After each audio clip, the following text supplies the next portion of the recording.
Magandang araw po sa ating lahat. Magandang araw po sa ating Panginoon. Ako nga po pala si John Robin Medina at ngayong araw ay samahan po ninyo ako muling pag-aralan at pagbulay-bulayan ng mga salita ng ating Panginoon. Pero bago ang lahat, tayo po muna ay manalangin. Amang makapangyarihan sa lahat, papasalamat po ako sa araw na to na ipinagkaloob niyo po sa akin upang magamit ko ito sa pagpupuri at pagpapasalamat sa iyo. Humingi po ako ng kapatawaran sa mga pagkakasalang aking nagagawa. Naway ilayo mo po ako sa lahat ng tukso at kapamakan. Kayo po ang gumabay sa akin, kayo po ang manguna sa akin. Papasalamat po ako sa mga biyayang binibigay niyo sa akin sa araw-araw. Higit pa mga biyayang higit pa sa aking hinihiling. Lord, bigyan mo po ako ng wisdom at knowledge ngayong araw at sa mga susunod pang araw para maayos kong mapag-aralan at maunawaan ang iyong mga salita. Tulungan mo po akong may apply ko ito sa aking buhay.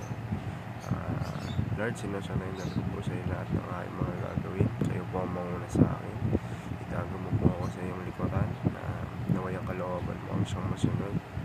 At ito po ang aking dalangin sa makapangyarihang pangalan ni Jesus. Amen.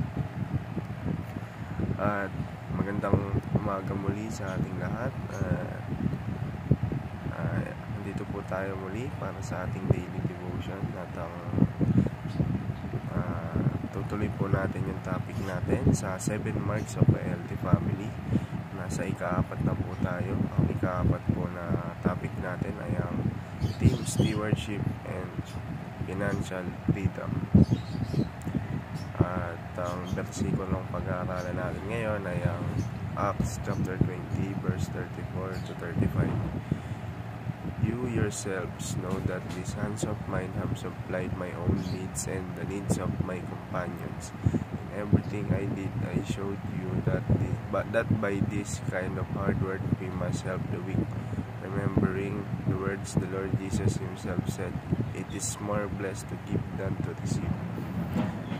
Sa Tagalog naman po, nalalaman din ninyo na ang mga kamay na ito ay gumawa para sa aking mga pangangailangan at ng aking mga kasamahan.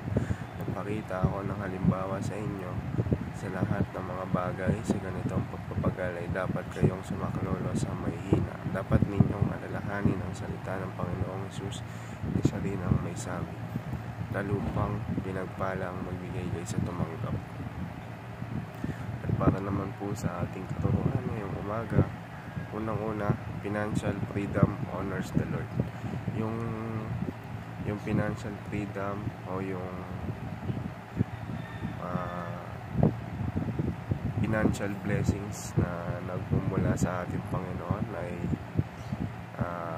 nagagamit natin upang i-honor ang Panginoon. Hindi natin ito pwedeng gamitin sa kayabangan, sa kasakiman, sa kasamaan.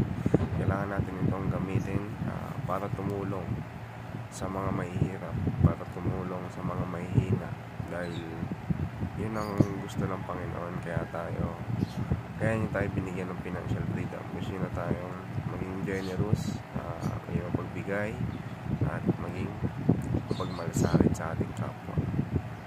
Sa ikalawa naman po, financial freedom requires hard work. Yun nga, kailangan natin maging masipag.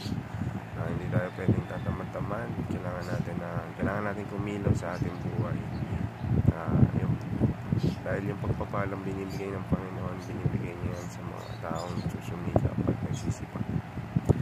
Sa huling katuruan naman po natin ngayong araw, ang pangatlo, financial freedom is a greater blessing. Yun nga, galing ito sa ating Panginoon at ginagamit niya tayo, binibigyan niya tayo ng financial freedom upang mas makatulong pa.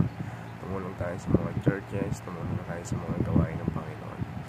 At yun naman po para sa ating katuruan. Ngayon pupunta naman po tayo sa ating application. Unang-una, honor the Lord by pursuing financial freedom. Yun nga, i-pursue natin yung financial freedom kasi kapag meron na tayong financial freedom, yun nga, sabi ko kanina, hindi natin to dapat gamitin sa kasamaan o sa kasakiman. Hindi tayo pwede maging sakim o madama. kailangan natin ibigay ito sa ating Panginoon. Kailangan natin ibigay ito sa kanyang mga gawain. Kailangan natin tulungan ng mga nangangailangan. Pangalawa naman po, work hard together to achieve financial freedom. Kailangan natin magtulungan, hindi tayo pwedeng paghilaan pababa, kumbaga dapat hilaan pataas. Huwag tayong manisod ng tao, dapat sama-sama tayong tulungan ng isa't isa.